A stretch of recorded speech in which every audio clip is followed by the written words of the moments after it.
Et bonjour, c'est Nicolas de immobiliercompagnie.com et dans cette émission, on va reprendre la suite directe de l'émission précédente sur les influenceurs, le business de l'influence, l'arnaque, la politique, etc. etc. C'est une émission en 3 étapes, étape par étape. Il est très important que tu écoutes l'émission d'avance. Si tu n'as pas écouté, je t'invite à y aller et à appuyer sur play avant de venir me voir ici parce que sans ça, tu ne comprendras pas bien évidemment la suite logique.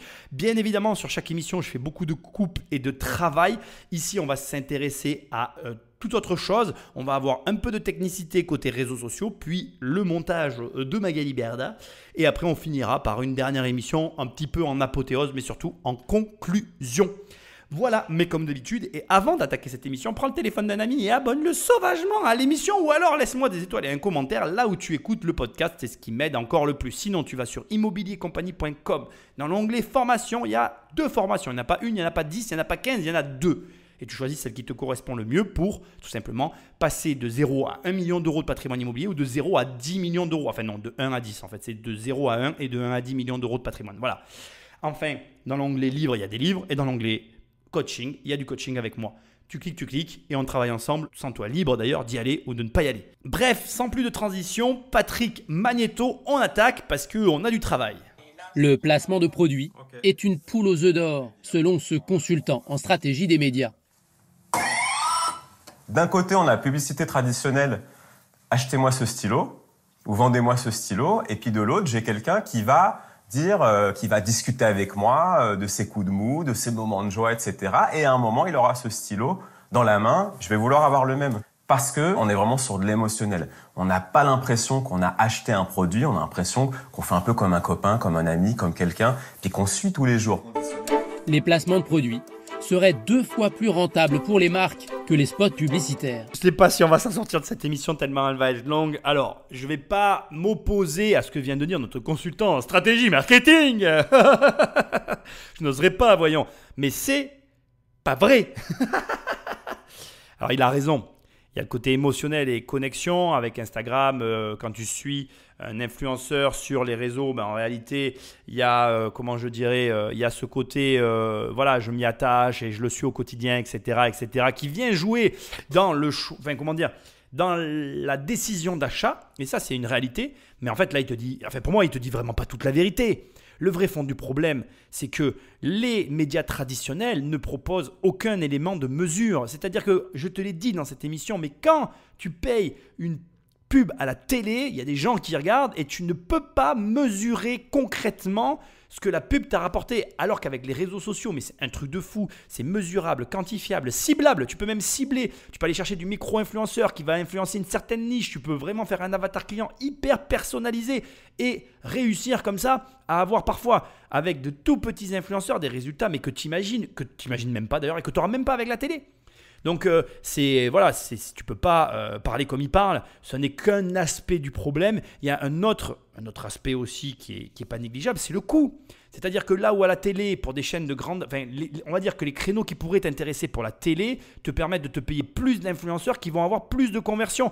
Et en fait, il y a tellement de paramètres qui font que les réseaux sociaux sont plus intéressants qu'en réalité, et c'est pour ça que dans cette émission, je t'incite à devenir ton propre réseau social, il faut que tu fasses ton propre réseau social et que tu le développes parce que ça peut être un atout pour toi dans ta vie, j'en suis convaincu. Alors la machine à cash de Magali Berda a fait des envieux. Il y a 3 ans, elle a été rachetée par une multinationale du divertissement, Banijay, dirigée par le français Stéphane Courby. Près de 3 milliards d'euros de chiffre d'affaires, son groupe produit 2800 heures de programmes télé par an et des présentateurs connus comme Nagui ou Cyril Hanouna. Parmi les plus grosses émissions du groupe Banijay, il y a en gros toutes celles que le grand public va connaître. Donc ça va être Koh Lanta, ça va être Touche pas à mon poste. Puis après on a des émissions de télé-réalité évidemment, Les Marseillais, et toutes ces déclinaisons-là, Les Ch'tis, etc. Les émissions de télé-réalité font naître de nouvelles stars qui sont ensuite mises en valeur dans les autres programmes du groupe et exploitées par la filiale Shona Events pour promouvoir des produits. L'étape d'après, ça va être de faire vivre justement ces vases communicants, cet écosystème. Et donc, une fois que nos incarnations auront explosé en termes de communauté, de business, on va essayer de les faire revenir ensuite dans des émissions de télé issus du même groupe, évidemment. Ça peut être touche pas à mon poste. Alors, Mila, qu'est-ce que t'en penses? Bon, merci, parce que je vois que tout le monde a l'air très concerné par le sujet. Oui, on est concerné. Moi, pour On avoir... sait qu'on va avoir des séquences cultes, des séquences qui vont faire le buzz, qui vont être vues, donc plusieurs vues qu'on va remonétiser. On va faire monter la communauté de l'influenceur qui va pouvoir vendre plus cher ensuite ses campagnes, ses opérations spéciales, le brain content, tout ce que vous voulez. Et en fait, c'est sans fin. C'est sans fin. Le buzz et l'argent du buzz. Une mécanique bien huilée, mais qui a des ratés. J'ai décidé de commercialiser l'eau de mon bain car je suis une adepte des bains de minuit. J'adore me faire du bien dans le bain. Ce que vendent certains influenceurs, qu'ils fassent partie de l'écurie Berda ou non, n'est pas toujours du meilleur goût. Je vends maintenant mes culottes. Donc c'est des culottes qui ont été portées par moi. Tu vas pouvoir posséder une planète, une exoplanète quelque part. Certaines de leurs promos sont même parfois totalement illégales. Et en fait, vous passez le code en 48 heures sans que vous ayez besoin de vous déplacer. Vente de faux permis, de fausses cartes d'handicapés, vente de drogue ou exercice illégal de la médecine. Elle fait les injections au visage et elle fait également les injections aux fesses. Les influenceurs donnent aussi parfois dans le dropshipping. Ils vendent très cher des produits disponibles pour pas grand-chose sur des sites de vente en ligne chinois. Autre dérive à la mode, le détournement des crédits des comptes professionnels de formation vers des formations douteuses. Vous avez le lien qui vous redirige vers le lien de l'État, de votre compte CPF. C'est l'État qui vous finance, vous n'avez pas d'argent avancé, c'est pour Bibi. Sur les réseaux sociaux, des pages spécialisées comme celle-ci dénoncent les pratiques suspectes et recensent des centaines d'exemples. Des dérives auxquelles n'échappent pas les stars de l'influence de Dubaï. Alors ici, on est en plein dans l'œil du cyclone, mais avant de m'engager dans la bataille, je suis obligé de m'arrêter un petit peu sur un élément qui a été juste effleuré et qui pourtant pour toi, ô très cher membre de la famille des investisseurs, a un intérêt, j'ai envie de dire, presque plus important même que tout le reste et tout le blabla de cette émission, même si je reconnais quand même que le sujet m'intéresse. Mais attardons-nous un petit peu, si tu veux bien, sur Stéphane Courby, né le 28 avril 1965 à Crest, en Drôme, et qui est un entrepreneur français spécialisé dans les médias et la télévision. Je ne vais pas te faire l'affront de te lire une fiche Wikipédia et ou de te dire que j'ai fait de grandes recherches, mais je t'invite réellement à t'intéresser à cet entrepreneur qui, pour moi, est parti réellement de rien et s'est réellement construit un empire médiatique colossal.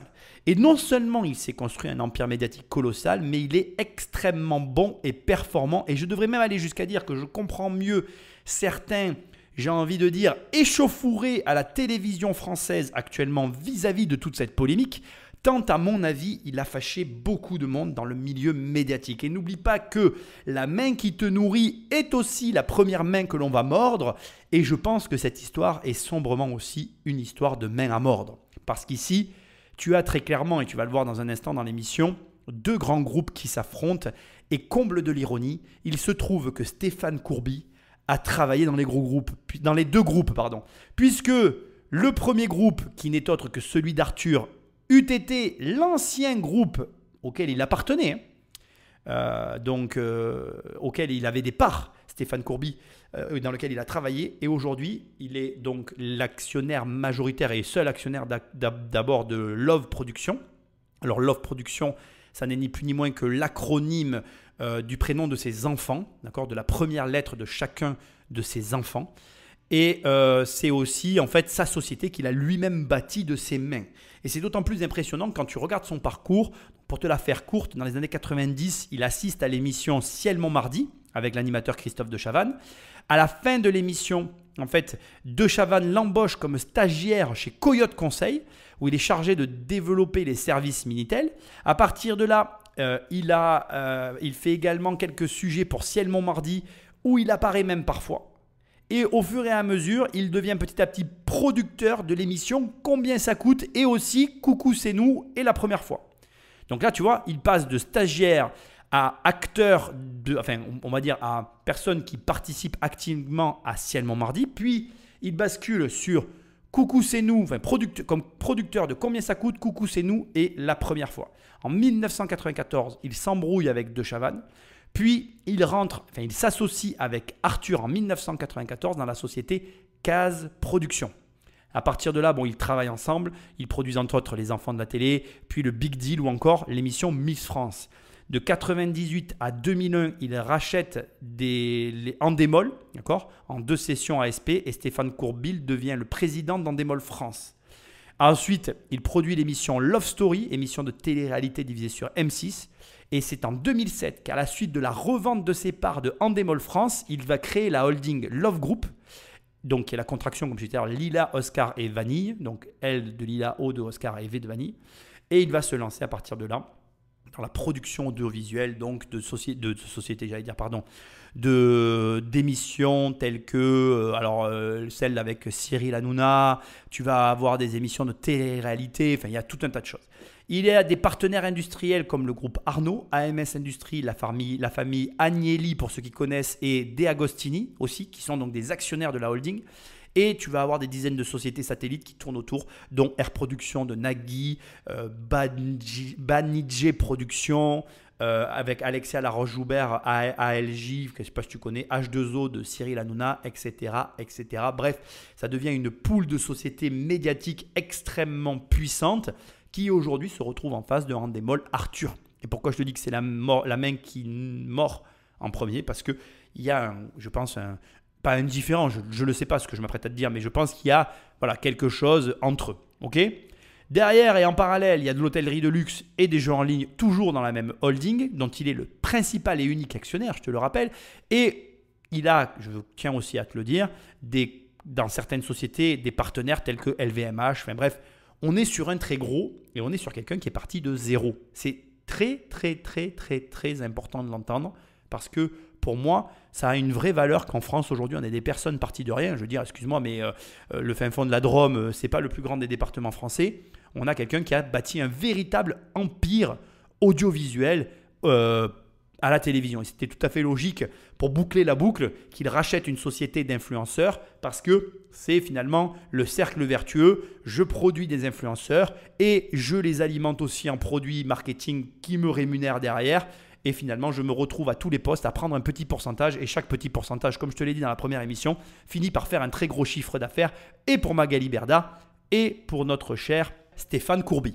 Donc ça, c'est le cadre qui est pour moi essentiel à l'histoire. Parce que tu ne peux pas bien comprendre les enjeux si tu ne comprends pas d'où vient le patron de Magali Berda. Et pour moi, le fait qu'il soit en face du plus gros producteur français, j'ai nommé Arthur, et qu'il ait été un ancien associé et qu'il a peut-être des contentieux avec ou pas, mais ça me paraît très logique par rapport à l'histoire, ça a peut-être un lien avec tout ça. On va plus facilement sacrifier sur la place publique un ennemi qu'un ami. Et j'ai des doutes sur le fait qu'il soit un ami dans la mesure où il a construit un groupe presque aussi gros que Arthur, alors qu'Arthur, excuse-moi de le dire, mais il était là avant lui. Bref, c'est des histoires de gros sous, mais c'est ce qui nous plaît. Et maintenant, on rentre dans le vif du sujet, ce qui a causé un petit peu l'étincelle, le départ de l'incendie concernant la folie qui s'exerce autour de Magali Berda, à savoir les placements de produits douteux. Bon, ben là, j'ai tout laissé le passage. Hein. Il y a à boire et à manger entre l'arnaque des paris sportifs, l'arnaque des exoplanètes, l'arnaque des comptes CPF. Enfin bref, l'arnaque l'arnaque de la vente de drogue, ça je ne savais même pas. L'eau du bain dont tout le monde a parlé, les culottes. Enfin bref, la liste est tellement longue qu'en fait, en vérité, on comprend qu'on en soit arrivé là où on en est. Et le scandale ne s'arrête pas là, tu l'as compris, certains de ces influenceurs ne sont même plus domiciliés en France. Mais pour moi, ce n'est pas vraiment un enjeu puisque de toute façon, celle qui devrait payer le plus d'impôts les paye en France, à savoir Magali Berda. La plus grosse pression derrière toute cette affaire, c'est celle qui est exercée sur la dirigeante de Shona Event. Enfin, pour moi, comme je te l'ai déjà dit, c'est elle qui se prend de plein fer la locomotive dans la gueule, c'est elle qui doit assumer les charges sociales, la fiscalité française et l'énorme chiffre d'affaires que tous les influenceurs réunis ne feront jamais, puisque elle mange à tous les râteliers quelque part. Donc ça, il faut l'entendre. Elle est un petit peu la tête de gondole et c'est le paradoxe. Je pense que tout le fond du problème est là. Parfois, il semblerait presque qu'elle n'assume pas et j'en suis désolé pour elle. Mais comme c'est elle qui capte le plus de valeur, c'est vers elle que tous les regards se tournent. Et c'est d'ailleurs ce qui est très difficile quand on est chef d'entreprise parce que je pense qu'il y a beaucoup de gens qui ne s'en rendent pas compte. mais tu es celui qui est en charge, celui qui encaisse les gros montants quand il y a des gros montants en jeu, mais celui aussi qui prend dans la figure tous les coûts, qui prend les procès, qui prend les pertes et vers qui personne ne va venir se tourner ou ni même l'aider parce que tu es en charge de tout ça. Et ce n'est pas fait pour tout le monde. Donc avant de juger les riches qui sont devenus riches pour certains de manière trop simple, on oublie trop souvent comme là que dès qu'il y a le moindre problème, c'est le riche en charge des affaires qui se prend finalement tous les coûts, tous l'effet médiatique, tout ce qui est négatif, c'est toi qui vas devoir le supporter. Alors la question que j'ai à te poser, c'est que est-ce que oui ou non tu es capable de supporter pareil battage médiatique, pareil injonction, pareil je dirais accusation, même parfois calomnieuse, parce que moi je trouve que ça va quand même très loin, même si, attention, hein, je condamne tout ce qu'on vient d'entendre. C'est-à-dire qu'à un moment donné, elle ne peut pas être responsable de tout, je peux l'entendre, mais quand même, elle est l'intermédiaire qui fait que tout ça peut arriver. Et donc, je trouve que c'est quand même un petit peu limite. On a la sensation quand même qu'elle prend de l'argent. Quand tu vends du pari sportif à des jeunes, je suis désolé, mais c'est comme vendre de la drogue, quoi. Aujourd'hui, on sait très bien que les gens qui jouent au pari sportif, ils sont vraiment addicts et ils n'ont pas la possibilité de s'en sortir. Donc, il y a un moment donné, c'est quand même à toi aussi d'imposer les limites. Alors, il y a une double problématique que je ne peux pas nier ici. Hein. Elle a les charges sociales à payer derrière, elle doit faire du fric. Et quand à la fin, il n'y a que les paris sportifs qui veulent bien passer sur les influenceurs, on prend les paris sportifs. Il faut aussi comprendre, alors même si ce n'est pas le bon mot comprendre, mais il faut aussi intégrer que Magali Berda, elle n'aura jamais Chanel qui va vouloir faire un placement de produit sur une candidate de télé-réalité. C'est malheureux, mais c'est comme ça. C'est d'autant plus malheureux que ces candidates de télé-réalité, elles achètent du Chanel et elles font de la pub pour Chanel gratuitement. Pourquoi ?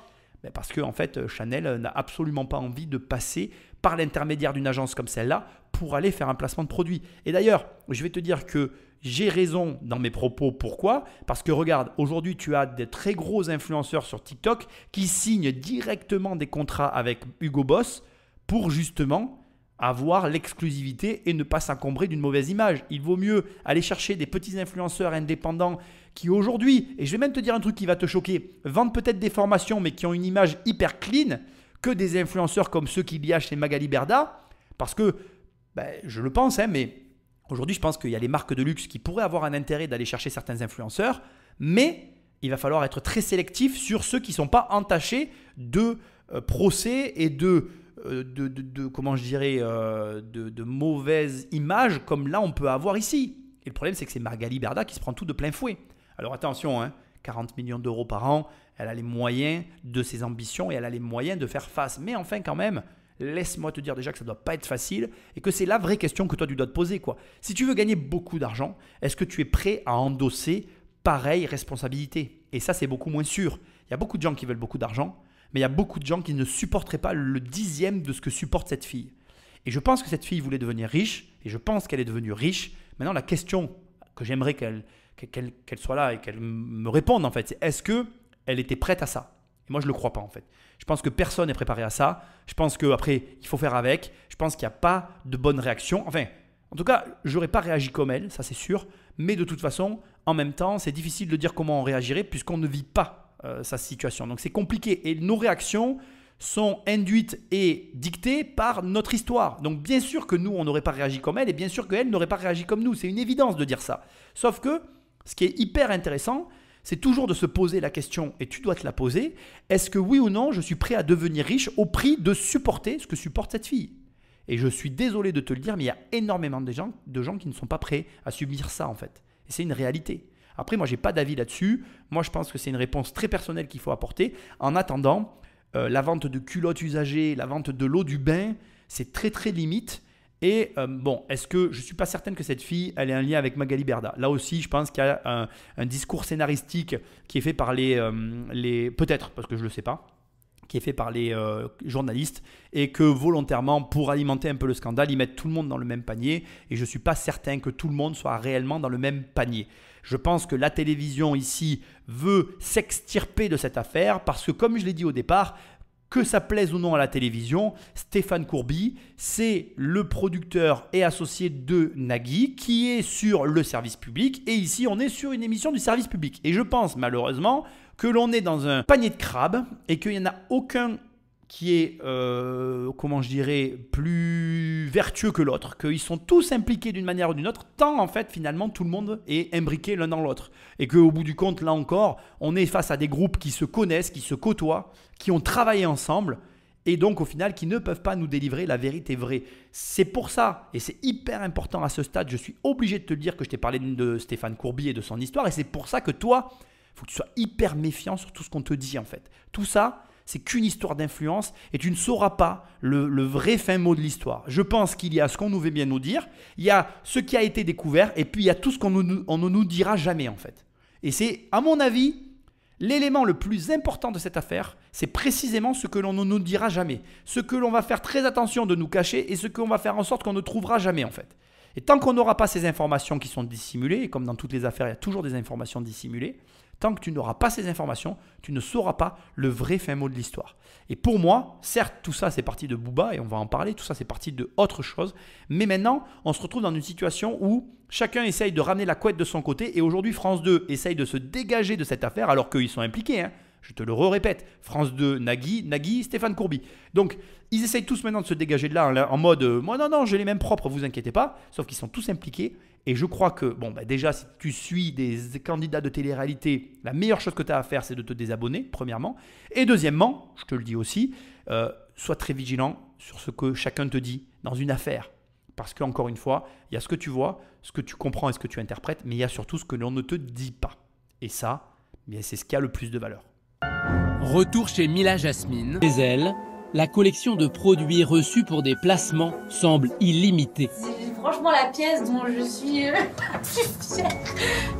Les seuls produits qu'elle a achetés sont issus des marques de luxe qui ne travaillent pas avec elle.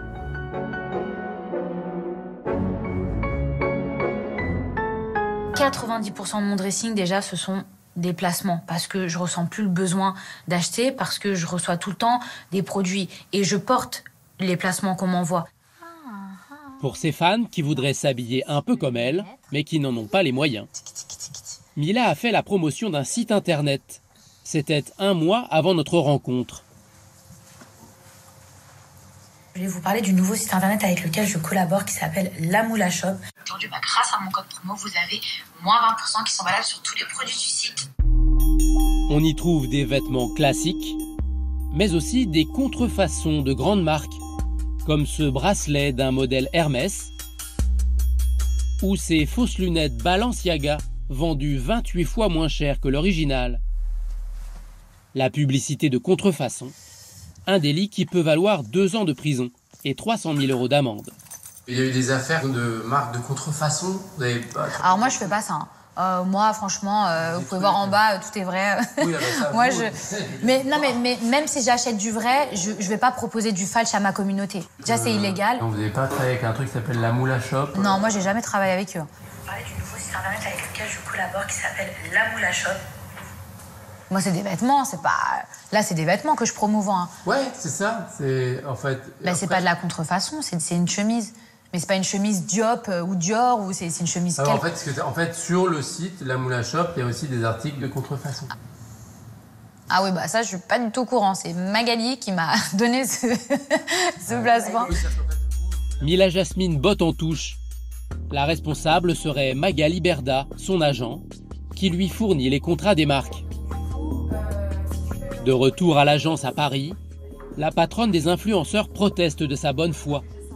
Les contrefaçons seraient apparues après la signature du contrat. On n'est pas propriétaire des sites internet, c'est-à-dire que nous, on vérifie le site, si c'est carré, on le valide, si c'est propre, on le valide, et si derrière, le client, le site fait, excusez-moi du terme, de la merde, on le bannit. Suite à cette publication, on arrête parce qu'on s'aperçoit que la marque En fait, je ne peux pas contrôler ce qui se passe après. Magali Berda serait donc elle aussi une victime. Problème, déplacement litigieux, Shona Evans en a proposé des dizaines d'autres à ses influenceurs. Donc là, on est sur un des passages cultes de l'émission qui a finalement été repris, puisqu'après elle s'énerve. Je l'ai coupé parce que moi, je suis pas dans le scandale, si tu veux.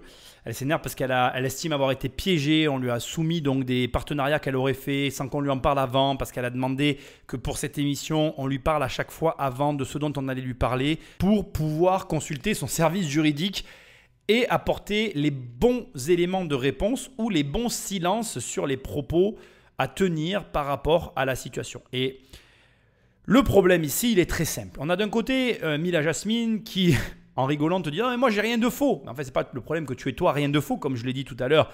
Elle, bien évidemment, elle achète du Chanel et du Gucci et c'est du vrai. Le problème, c'est qu'elle vend des produits qui dirigent sur une boutique où on a des produits qui imitent du faux et donc c'est de la vente de contrefaçon. Mais là, maintenant, on arrive aussi au cœur de l'émission. C'est-à-dire qu'il y a un autre problème et je donne raison à Magali Berda. C'est que Internet, tu peux très bien mettre quelque chose en ligne, l'enlever le lendemain matin, le remettre le lendemain soir, et que finalement, si tu n'es pas pris sur le fait, tu ne seras jamais pris en fait. Et en plus, je peux t'en parler parce que c'est un mécanisme extrêmement complexe, c'est-à-dire combien de temps est resté le produit à la vente, combien de gens l'ont acheté, à combien s'élève le préjudice. Tout ceci est tellement éphémère et peut-être tellement contrôlé par un système complexe et surtout intraçable pour les autorités, que je pense qu'on est dans une situation qui se rapproche plus d'une impasse que d'une réalité. Attention, je ne cherche pas à désengager Magali Berda, je ne me fais pas l'avocat du diable, j'essaye juste de te montrer qu'il y a une réflexion à avoir, une réelle réflexion qui consiste à dire oui, aujourd'hui, et c'est vrai, quelqu'un peut par exemple ce matin mettre en ligne une boutique avec dessus une contrefaçon d'un bracelet Hermès, comme on vient de le voir dans l'émission. Il peut proposer sa candidature à Shona Event en disant voilà, je vais faire un placement de produit pour telle chemise que j'ai créée et il sait qu'il y a des tests sur son site qui vont être faits pendant 3 jours. Il peut donc pendant ces 3 jours de tests retirer le bracelet et Shona Event ne verra pas le bracelet. Il peut laisser la situation telle qu'elle jusqu'à ce que le placement de produit ait lieu sur l'influenceuse et qu'une fois que le placement de produit ait lieu, activer en un clic l'apparition du bracelet sur le site, recevoir le trafic, faire ses ventes, retirer le bracelet et si personne ne l'a vu, pas pris, l'affaire est bouclée et c'est réel. Ce que je te dis, techniquement, je sais comment le faire et moi qui ne suis pas un bon d'internet, si je sais le faire, les petits malins qui ont un site web et qui le maîtrisent savent aussi le faire. Donc si tu veux, je ne cherche pas encore une fois à me faire l'avocat du diable. J'essaye de te montrer que la réalité qui se cache derrière cette problématique, elle est beaucoup plus complexe que ce qu'on veut bien te dire. Et tout à l'heure, je vais te renvoyer une balle que tu t'es peut-être dit que j'avais entériné un peu trop rapidement. Quand je t'ai dit il y a tout ce que l'on ne te dit pas, une chose par exemple que l'on ne te dit pas et qu'on pourrait te dire, c'est que sur un marché, quand il y a 2 acteurs, ils se partagent le marché. Toujours sur le même marché, quand il y a 4 ou 5 acteurs, ils se partagent le marché. Tu es d'accord avec moi ? Aujourd'hui, sur le marché de l'agence de placement de produits d'influence, on l'a vu, on va mieux le voir, il n'y a que 2 acteurs. Et ces 2 acteurs sont détenus pour partie, donc concernant Magali Berda, par Stéphane Courby, et pour partie opposée par WeEvent, détenu par Arthur. Si par hasard, tu vois, une polémique explosait, et que c'était le groupe d'Arthur qui se retrouvait en situation de monopole, tout l'argent serait capté par Arthur. Alors je ne suis pas en train de sous-entendre qu'il y a une manigance, parce que je ne crois pas du tout à ça, et je pense pour le coup que Booba n'est juste qu'un élément perturbateur qui a mis le doigt sur un élément qui agace profondément l'État. Et si je devais d'ailleurs soutenir une théorie, moi ça serait celle-ci.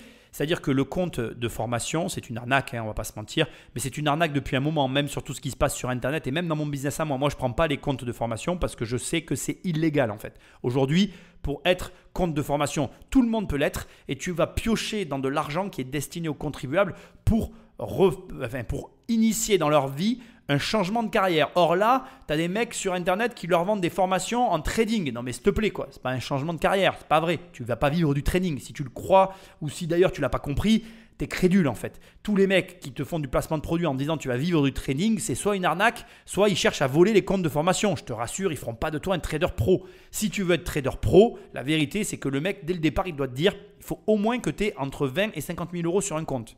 Et avec cet argent, tu peux arriver à générer un capital suffisant pour en vivre sous réserve que tu fasses les bons choix et les bons trades, etc.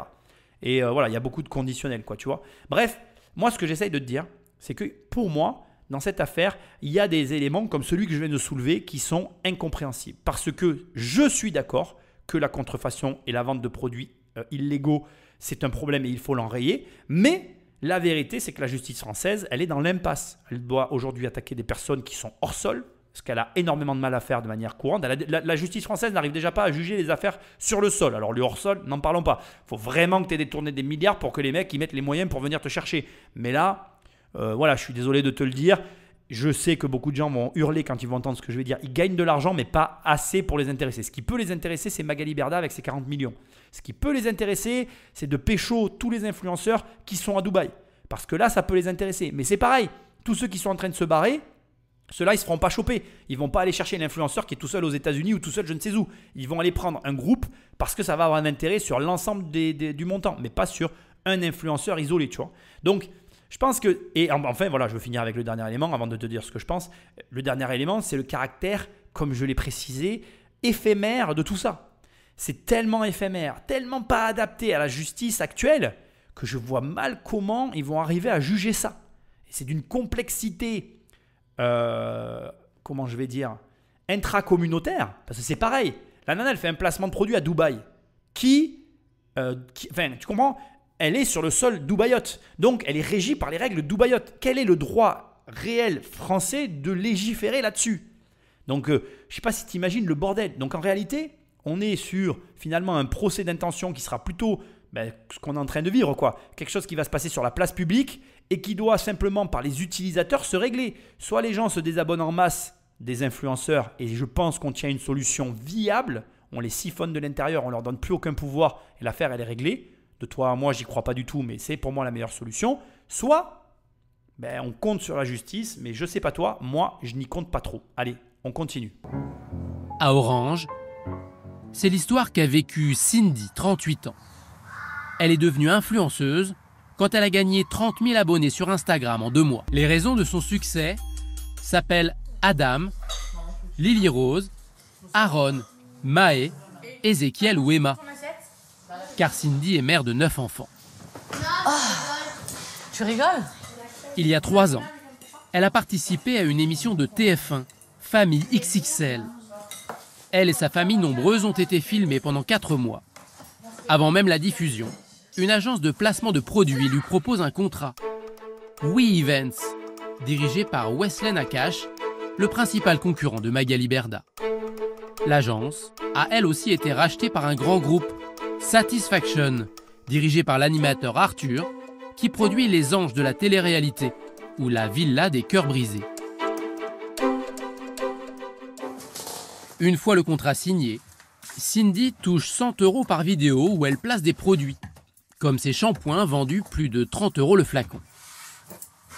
Alors ce produit-là, je l'ai utilisé pratiquement tous les jours. Donc quand on reçoit une dizaine de produits, forcément, on fait des économies nous derrière parce qu'on n'achète pas les produits. Mais en plus, on se dit, bon, c'est une superbe marque, quoi. Donc, Et en fait, au bout d'une semaine d'utilisation, j'ai déjà les cheveux qui commencent à changer. J'ai les cheveux qui commencent à être secs, très secs. J'avais l'époque, j'avais vraiment les cheveux longs à ce moment-là. Et qui commençaient déjà à être brûlés, en fait. Les jours, les semaines passent. Et là, je m'aperçois en fait que je perds en masse, donc en longueur derrière. Et dès que je sors de la douche, que je me coiffe, c'est des poignées de cheveux qui commencent à tomber en fait. Depuis, une procédure judiciaire oppose la marque et son fournisseur. Nous nous sommes procuré ce jugement de la Cour d'appel de Paris. On y apprend que la direction de la répression des fraudes avait analysé ces shampoings fin 2019 et découvert plusieurs substances interdites d'utilisation. C'était avant le partenariat de Cindy.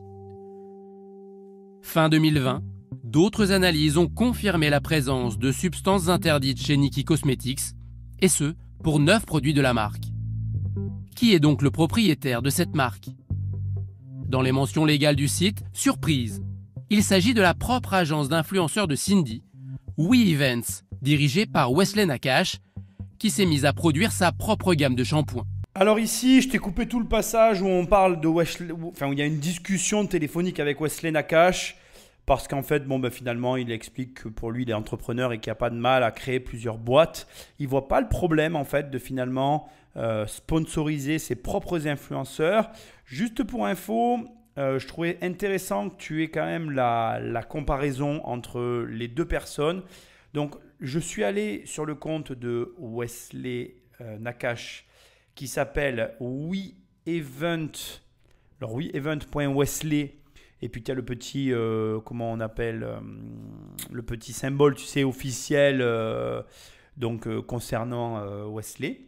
Donc là, on a un compte Instagram qui a 351 000 followers.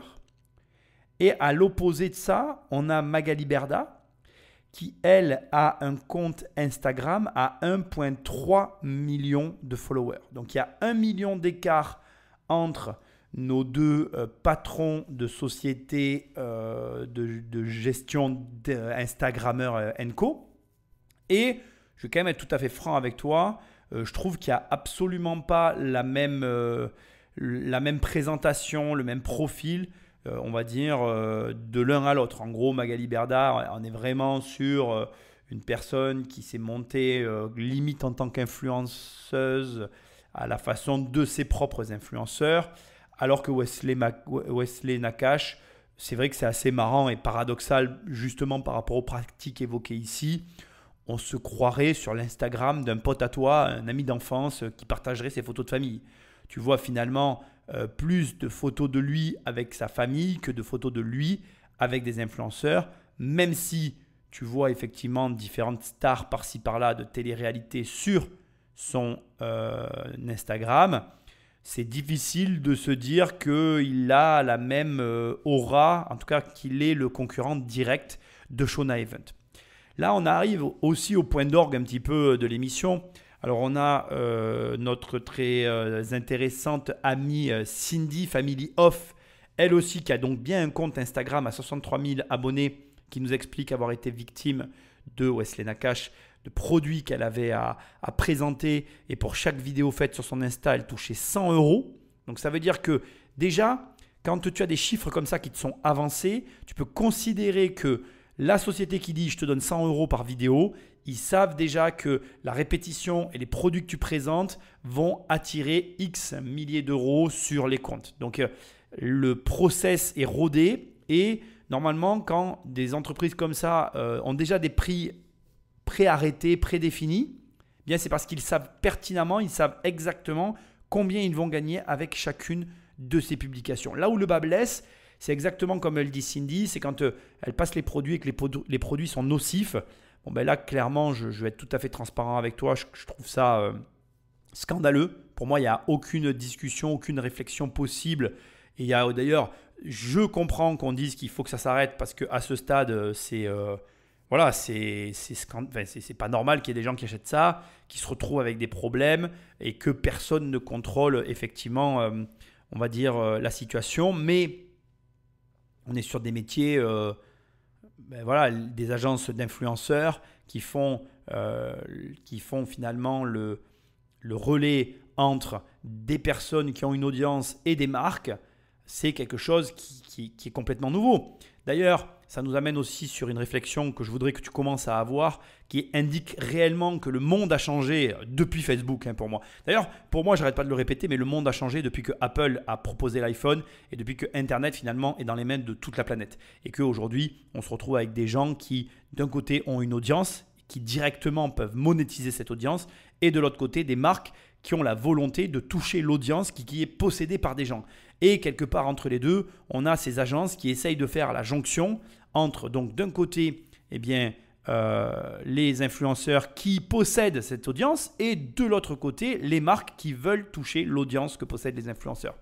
C'est vraiment, pour moi, quelque chose qui doit te faire réfléchir. Dans le premier épisode, je te disais, si tu as un téléphone et que tu l'utilises du mauvais côté, c'est que tu n'as rien compris à ce qu'on fait actuellement et finalement à là où on en est de nos jours. Mais maintenant, dans cette émission-là, je te le dis aussi, si tu n'as pas compris qu'aujourd'hui, tout le monde était en capacité de se construire une audience et que presque une audience est un actif au même titre que les actifs immobiliers, les actifs boursiers, etc., eh bien, tu n'as pas compris non plus l'époque dans laquelle on vit. Maintenant, j'ai aussi conscience à un moment donné que il y a une problématique qui est en train d'être soulevée par ces agences. Et dans cette émission, personne t'en a parlé, mais il y a de plus en plus d'agences qui ont des catalogues même extrêmement petits de moyens et micro-influenceurs qui sont eux aussi très très très rentables lorsque une marque qui vend des produits peut s'adresser à un influenceur qui a une audience de produits de niche. Je ne sais pas si tu comprends tout ce que je suis en train de t'expliquer, mais en gros, pour toujours faire écho à un petit peu tout ce que je répète dans mes émissions, mais si tu as une chaîne YouTube ou un Instagram sur les poules, eh bien, tu as peut-être potentiellement plus de chances de gagner énormément d'argent parce que tu t'adresses à une audience qualifiée et de petite taille et que du coup, tu vas intéresser une agence qui va te proposer des marques spécifiques justement aux poules et que donc, comme tu es dans une niche et que tu vas être peut-être le seul ou un des rares à être dans cette situation, eh bien, tu vas gagner potentiellement beaucoup d'argent. Et ça aussi, moi j'ai un membre de ma famille qui à un moment donné a voulu lancer une agence de gestion d'influenceurs. Il faut que tu saches qu'il avait réussi à avoir quand même une dizaine d'influenceurs. Donc ça veut dire qu'au moment où je te parle, même si l'émission concerne essentiellement les deux plus grands influenceurs, étant donné que les deux font de la merde, excuse-moi de parler comme ça, mais c'est la vérité, je pense que tu peux considérer qu'il y a de la place pour quelqu'un qui ferait du marketing d'influence éthique. Et qui aurait la capacité aussi, parce que c'est quelque chose que je répète à tue-tête depuis un certain temps, d'intégrer dans son marketing le produit qui doit être vendu. Je m'explique, tu ne vas pas payer le même prix pour une publication sur un livre que pour une publication sur une marque comme Dior. Parce que le panier moyen sur la boutique de Dior, il est 100 fois ou 1000 fois plus élevé, eh bien, tu vas pouvoir permettre à ton influenceur de facturer beaucoup plus cher pour une marque de vêtements que pour un bouquin dont on sait que le livre se vendra en moins grande quantité et où le panier moyen sera mécaniquement plus petit. Ce qui veut dire qu'au moment où je te parle, donc premièrement, il n'y a pas d'agence d'influence qui propose justement cette adaptation en fonction des produits. Donc, il y a un marché. Deuxièmement, il n'y a pas d'agence d'influence qui a la capacité à conserver finalement une certaine forme d'éthique tant il y a d'argent en jeu. Et ça, on le voit aussi là maintenant. Et troisièmement, étant donné que les deux seules agences de gestion d'influenceurs finalement se ressemblent énormément tant dans leur pratique que dans leur façon de procéder, pour moi, il m'apparaît très clair qu'il y a de la place pour de nouvelles agences. Et comme je te l'ai dit, il y a des gens qui se lancent sur ce marché et qui arrivent à capter des talents. Donc, il y a plein d'opportunités. Comme toujours, il n'y a pas que du mauvais dans tout ça. Et comme toujours, au lieu de critiquer et d'avoir un avis négatif, positionne-toi comme un concurrent et propose quelque chose de différent parce que si tu fais mieux, tu vas capter un pourcentage des 40 millions de Magali Berda, un pourcentage de l'argent que fait WeEvent de Nakash, comment il s'appelle déjà, Wesley Nakash, et donc potentiellement un pourcentage de 40 millions et on va dire aller de 20 ou 30 millions, ça va faire quand même beaucoup d'argent. Donc moi c'est ça que j'aime pas dans les gens qui critiquent. Arrête un petit peu de critiquer, vois les opportunités justement là où elles sont et comprends que toutes ces personnes-là ne font pas un bon travail et donc il y a de la place pour faire un travail plus éthique, mieux contrôlé, plus intelligent et peut-être mieux orienté et pour les consommateurs et pour les créateurs. Bref, ça c'est mon opinion et c'est aussi de la théorie parce que dans la pratique, encore une fois, je l'aurais suffisamment dit dans mon analyse, la critique est facile, l'art est difficile. Magali Berda, elle fait 40 millions d'euros de chiffre d'affaires. Ce n'est pas tout le monde qui arrive à les faire. Garde ça bien en tête. C'est facile de l'incriminer, c'est facile de l'accuser, c'est facile de… Voilà, on peut tout dire et rien dire. En attendant, elle les fait. Pas toi, pas moi, mais elle. Donc réfléchis à ça. Mais alors, qui contrôle ces placements de produits? Que fait l'État pour empêcher ces dérives? Nous avons sollicité la direction de la répression des fraudes pendant plusieurs mois. Ils ont finalement accepté de nous répondre par téléphone. Allô? Oui, bonjour. Des milliers de placements à surveiller chaque jour, des vidéos qui disparaissent des réseaux en quelques heures. Les services de Bercy semblent dépassés. Les publications des influenceurs, certaines sont pérennes et certaines sont plus éphémères. Et parfois, ça prend du temps. C'est des enquêtes qui sont complexes. Donc effectivement, les résultats ne sont pas instantanés. Mais c'est un réel sujet qui gagne en ampleur, pour lequel nous nous mobilisons fortement pour cette année. Et moi, ce dont je peux vous assurer, c'est de la mobilisation de nos équipes sur le sujet. La répression des fraudes a récemment fait un exemple en épinglant la reine des influenceuses de télé-réalité, Nabila, qui a fait la promo d'un vendeur de crypto-monnaies. Chérie, je sais pas si vous avez déjà entendu parler du Bitcoin, c'est cette sorte de nouvelle monnaie. Si vous y connaissez rien, ça vous permet de gagner de l'argent sans investir beaucoup. Vous investissez des petites sommes. Voilà, donc c'est vraiment sûr, c'est vraiment cool. Et si ça vous intéresse, vraiment, vous pouvez y aller les yeux fermés. Pour avoir affirmé que le placement était sans risque, Nabila a été condamnée à 20 000 € d'amende. À Bercy, le phénomène inquiète jusqu'au sommet de la hiérarchie. Le ministre de l'économie en personne s'est fendu d'un tweet vidéo. Je voudrais vraiment faire appel à tous les influenceurs qui ont un impact considérable sur la décision d'achat des jeunes. Prenez vos responsabilités. Le ministère a créé un site dédié pour signaler les fraudes. On est exactement dans ce dont je t'avais parlé durant finalement ces 2 émissions, la problématique éphémère derrière les publications des influenceurs, dans la mesure où, comme il l'a très justement dit, comme l'interlocuteur de la journaliste de la DGCCRF l'a précisé, eh bien, lorsque la publication est pérenne, l'action peut être menée. Malgré qu'ils aient pris Nabila en fer de lance et aussi en sacrifice humain pour montrer qu'ils étaient en colère, ils savent pertinemment que la réalité est beaucoup plus difficilement enrayable que l'exemple. D'abord 20 000 € pour Nabila au vu et on va dire à l'arriéré de la starlette et des montants. Je pense que c'est juste dérisoire et on est plus dans le geste et dans le symbole que quoi que ce soit d'autre. Mais en parallèle de ça, comme je te l'ai répété tout le long de l'émission, il y a clairement une incapacité à gérer la situation tant notre système n'est pas adapté à ce système. Alors moi, je n'ai pas la réponse et je ne pense pas qu'il y aura jamais de réponse parce que d'abord, premièrement, les réseaux sociaux évoluent beaucoup plus vite que ce qu'on l'imagine. Je veux dire, aujourd'hui, il y a TikTok. Il y a quelques mois en arrière, enfin même quelques années, une paire d'années en arrière, TikTok n'existait presque pas. C'était un truc qui faisait rire tout le monde et que personne ne regardait. Aujourd'hui, ça a pris la première place, c'est en train d'écraser tout sur son passage. Donc déjà, même Instagram a reconnu là récemment être dépassé et ne pas réussir à rattraper TikTok. On est en droit de se demander et même d'imaginer que dans les années qui arrivent, de nouveaux réseaux vont émerger, écrasant les anciens, faisant que même si les gouvernements pondaient des lois, eh bien, ces lois seraient rapidement obsolètes de par la vitesse à laquelle tout cela évolue. Même pour nous, un producteur de contenu, c'est assez compliqué de se retrouver. Et c'est pire que ça parce qu'aujourd'hui, tu vas avoir, on va dire, des contenus qui vont mieux marcher sur certaines plateformes plutôt que d'autres, que lorsque tu vas exploser sur une plateforme, tu vas drainer toutes les autres plateformes vers le haut.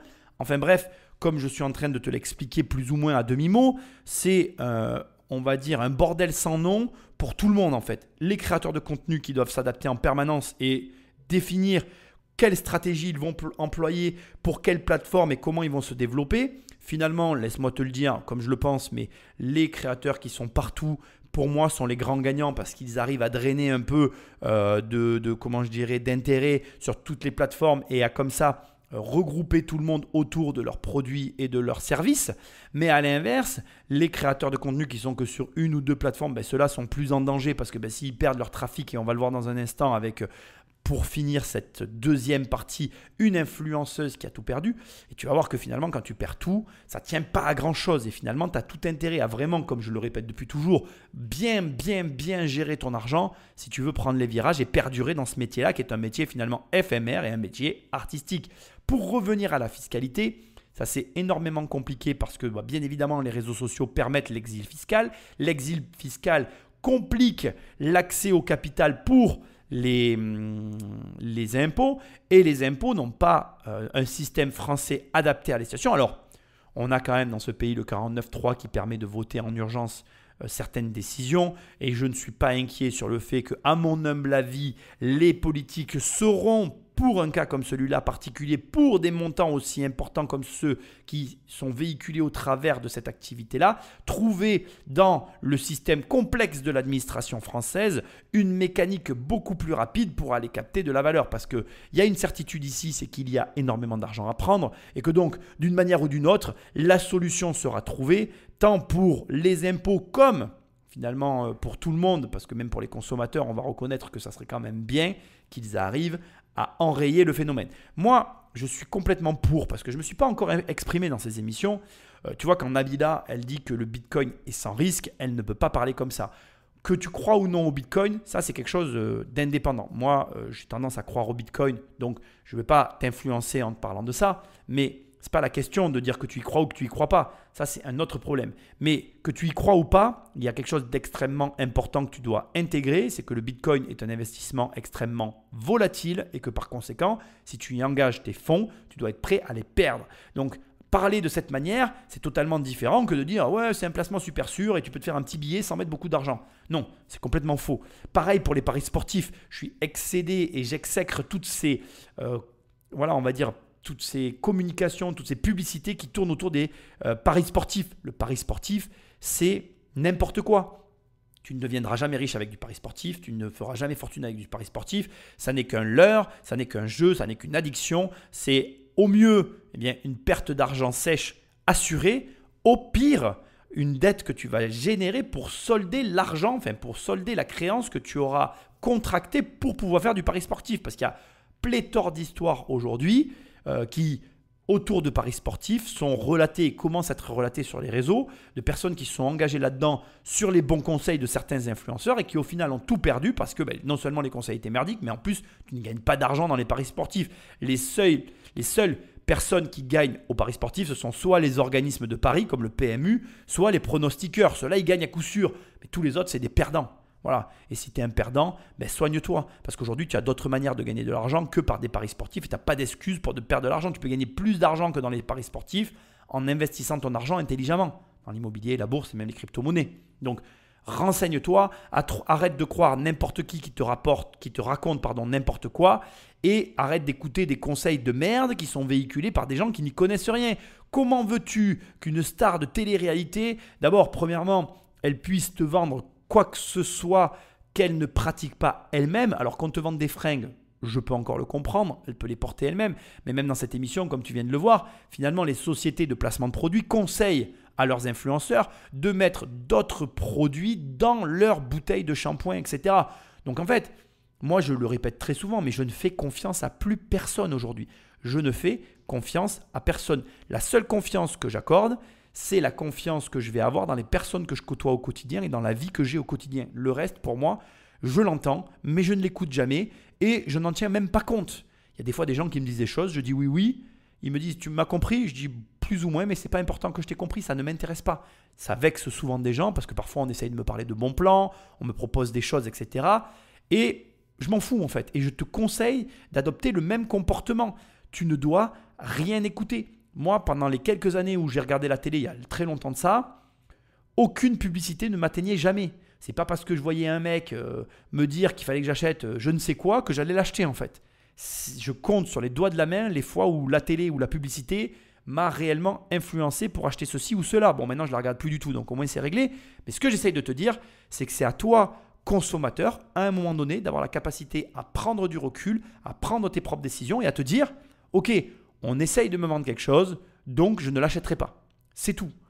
Moi, dès l'instant qu'on essaye de me vendre quelque chose, c'est un comportement excessivement, je dirais, contestataire, et je te l'accorde complètement, mais moi, dès qu'on essaye de me vendre quelque chose, c'est simple, je ne l'achète pas. La seule manière que tu as de me vendre un produit, c'est de me le faire essayer et de me convaincre que le produit a un intérêt pour moi. Si le produit ou le service n'a aucun intérêt pour moi, je n'en serai pas le consommateur. Et je terminerai là-dessus, je n'achète exclusivement que de l'immobilier. Mes plus grosses dépenses annuelles, c'est de l'immobilier. Je n'ai pas de grosses dépenses en dehors de l'immobilier. Et je le fais depuis des années et c'est ce qui me conduit à la réussite. Et je te conseille d'agir de la même manière dans ta vie. Investis massivement dans la bourse, investis massivement dans la crypto-monnaie, investis massivement dans l'immobilier en te formant, en lisant des livres, en apprenant tous les jours sur le métier que tu es en train de pratiquer en parallèle de ton activité principale et tu auras de l'argent pour tout le reste de ta vie. Alors oui, la vie, ça n'est pas que de l'argent, mais quand tu règles le problème de l'argent, tu as beaucoup moins de problèmes dans ta vie. C'est tout. À partir de là, dis-toi que les influenceurs, eux, ils ont réglé leur problème d'argent, enfin, pas complètement, et c'est d'ailleurs intéressant parce que ça va être la dernière partie de l'émission. En fait, ils règlent partiellement le problème de l'argent, parce que s'ils ont un problème physique, au même titre qu'un jardinier, et oui, un influenceur est exactement comme un jardinier, s'ils ont un problème physique, leur carrière s'arrête. Ce qui veut dire qu'un influenceur n'est pas forcément quelqu'un d'intelligent, parce que je te rappelle que dans cette émission, on a vu que Mila Jasmine, ce dont elle était le plus fière, c'était son dressing. Alors, c'est un cas un peu à part, parce que si elle a des sacs Hermès, très précisément des Birkins, bon ben là, elle a un vrai placement, un vrai investissement. Mais en dehors, on va dire des sacs à main pour femmes, et peut-être de quelques paires de chaussures aussi, je veux bien le reconnaître, c'est rare et compliqué d'arriver à gagner de l'argent avec son dressing. Ce qui veut dire que si elle venait à tout perdre, est-ce qu'elle se referait au même niveau que l'argent qu'elle gagne grâce à l'influence? Je ne le sais pas. Mais maintenant, on va voir Luna Sky qui va te permettre à la fin de cette émission de te montrer que même si ce métier gagne énormément d'argent, leur situation est plus que précaire. Cette course à la notoriété, certaines influenceuses la payent très cher. Elles peuvent y perdre leur santé, mais aussi leur gagne-pain. En décembre dernier, Luna Sky arrive des États-Unis où elle vit. Elle est accueillie par son agent. Luna Sky est passée tout près de la mort après une intervention de médecine esthétique qui a mal tourné. Je suis contente, mais je suis stressée. J'espère qu'ils vont pas me dire la même chose que là-bas en fait. C'est-à-dire qu'ils peuvent rien faire. Ce jour-là, elle est de retour à Paris pour se faire opérer. L'influenceuse a passé 4 mois à l'hôpital à Los Angeles. Elle a enchaîné les septicémies, des infections généralisées. Direction un hôpital public parisien où un chirurgien va tenter l'opération de la dernière chance. 1 mois plus tard, Luna Sky a retrouvé le sourire. Elle a subi 2 opérations et elle n'est plus en danger. Aujourd'hui, elle regrette d'avoir fait ses injections. Mais à l'époque, elle voulait seulement ressembler à la star Kim Kardashian. Toutes les influenceuses, elles s'inspirent de elles et du coup, ça devient un peu le critère beauté principal et on a l'impression que si on rentre pas dedans, on n'est pas jolie. Et donc du coup, je pense qu'il y a ça. Et puis il y a aussi les critiques des followers aussi. C'est t'as un gros nez, t'es moche, t'es trop fine, t'es une planche à pain, etc. Ça, c'est un truc que les abonnés font. Et quand tous les jours on reçoit des critiques et quand on est influenceuse, on reçoit des critiques tous les jours, on crée des complexes. En juin 2021, elle avait pensé mettre fin à ses complexes. Elle est alors à Dubaï, à l'anniversaire d'une amie influenceuse. Elle rencontre le docteur Azoulay, ici en chemise noire, un chirurgien esthétique français très en vue. Moi, j'avais hyper confiance en lui. Tu te dis, c'est le chirurgien des stars de télé, donc forcément, quoi. Ce jour-là, le médecin aurait proposé de faire des injections d'acide hyaluronique. Il est arrivé pour l'anniversaire de Maëva, il devait faire celle de Maëva, et donc du coup, il a dit, j'en ai plus parce que je devais les faire à quelqu'un, mais qui n'est pas là, qui veut les faire. Du coup, j'ai dit, moi. L'intervention se serait déroulée dans la chambre de son ami, alors que les règles d'hygiène exigent un milieu stérile. Le lendemain de l'opération, le chirurgien écrira même à la jeune femme pour qu'elle taise les conditions de l'intervention. Mais bien évidemment que je t'ai fait ces injections en France, à mon cabinet. Au cas où quelqu'un te pose la question, à toi, please. Filmé par son ami après les injections. Dors, t'as pas le choix, y'a pas la clim. Luna Sky encaisse le choc. Ouais, pas la clim là. Bonne nuit, gros popota. Tu nous as tués. Elle fera une 2e série d'injections avec le docteur Azoulay. En tout, elle en aurait reçu 80. C'est de retour aux États-Unis qu'elle débute sa descente aux enfers. Ses plaies commencent à s'infecter. Elle est hospitalisée en urgence. J'ai refait une septicémie. Ici, c'est privé, donc du coup, ils me disent qu'ils veulent plus prendre la responsabilité, qu'ils savent plus quoi faire. Je veux rentrer chez moi. Quelle est la responsabilité du chirurgien? Nous l'avons sollicité pendant plusieurs semaines, mais selon son avocat, il n'entend ni commenter, ni répondre. Bon, moi je vais m'arrêter ici parce que la suite, tu la verras dans le reportage que je t'invite bien évidemment à regarder. Je te rappelle que c'est complément d'enquête, arnaque, fric et politique, le vrai business des influenceurs. Je ne l'ai peut-être pas assez répété dans toute l'émission, mais ce n'est pas grave. Ce qui est important maintenant, c'est qu'on arrive à la fin de cette deuxième partie. C'est pas terminé. Il y a le point vraiment final arrive dans une seconde Après cette partie-là, je vais t'amener sur le point final. Mais maintenant, je voudrais te poser une question. À ton avis, qu'est-ce qui a fait que Luna Sky a pris autant de risques? Pourquoi cette fille, qui avait quand même une notoriété, qui était somme toute raisonnable, prend autant de risques pour continuer inlassablement à croître? Alors, il y en a qui vont dire que c'est l'argent, d'autres qui diront que c'est la notoriété. Moi, je n'ai pas d'avis sur la question, je pourrais te dire très simplement que c'est les deux. Par contre, là où je veux t'emmener en te posant ces questions-là, c'est que derrière la motivation qui est soit l'un, soit l'autre, soit les deux, parce que moi, ce que je te sous-entends ici, c'est qu'elle a fait tout ça soit pour la notoriété, soit pour l'argent, soit pour les deux. Ça, c'est sûr. Mais peu importe la raison qui l'a poussé à faire ça, il y a caché derrière toute cette émission, toute cette série, tous nos comportements aujourd'hui collectifs qu'on peut avoir vis-à-vis de tout ça, un élément qui ressort et qui, à ce stade, je l'espère, t'a sauté aux yeux et te perturbe, c'est 1. La standardisation de nos références et 2. L'importance accrue que l'on accorde à ces nouvelles technologies que représentent les réseaux sociaux, le téléphone dans son ensemble et à la place qu'il a dans notre quotidien. Je m'explique, c'est extrêmement important. Les standards, c'est quoi? Quand Luna Sky te dit « si je ne ressemble pas à Kim Kardashian, je n'y arriverai pas », elle se standardise. Et comme elle évolue dans un milieu où tout le monde essaye de faire du Kim Kardashian parce que personne n'est personne, parce que ces starlettes de télé-réalité n'ont finalement qu'une moitié de personnalité et qu'au bout du compte, elles ne se construisent qu'une image au travers d'une autre image qui fait au final une image différente, certes, mais qui est quand même ni plus ni moins qu'une forme de copie, eh bien finalement ce standard qui s'impose à nous est en train de façonner une société dont je ne suis pas certain qu'on ait réellement envie. Je souhaite vraiment, mais alors vraiment, en plus j'ai une fille, je souhaite vraiment qu'elle ne ressemble pas à ce truc-là, quoi. Et c'est pas, faut pas le prendre au pied de la lettre dans le sens ma fille sera forcément mieux que ces filles-là. Non, c'est-à-dire que je ne peux pas maîtriser le standard qu'elle va s'imposer à elle-même. On a tous eu à un moment donné ou à un autre, qu'on le veuille ou non, une forme d'idole ou de personne qui symbolisait cette chose que l'on a envie d'être. Et comme j'aime à le dire, essaye de ressembler à qui tu veux d'ailleurs, qui en tout cas mérite que tu veuilles lui ressembler, jusqu'à ce que tout le monde veuille te ressembler à toi. Et c'est ce qu'on est en train de vivre ici.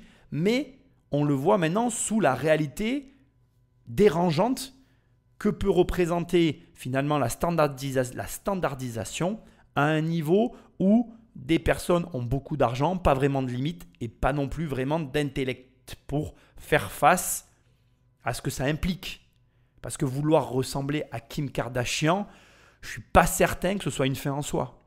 D'autant que, comme tu es en train doucement de le comprendre, notre très jeune paysagiste, c'est de l'humour bien sûr, notre Luna Sky qui s'est fait charcuter, elle a gentiment perdu son travail pour ressembler à la reine de la télé-réalité. Ce qui est vraiment ballot parce qu'au final, ça aurait pu marcher, sauf que ça a échoué. Et ça, il n'y a aucun moyen de le savoir.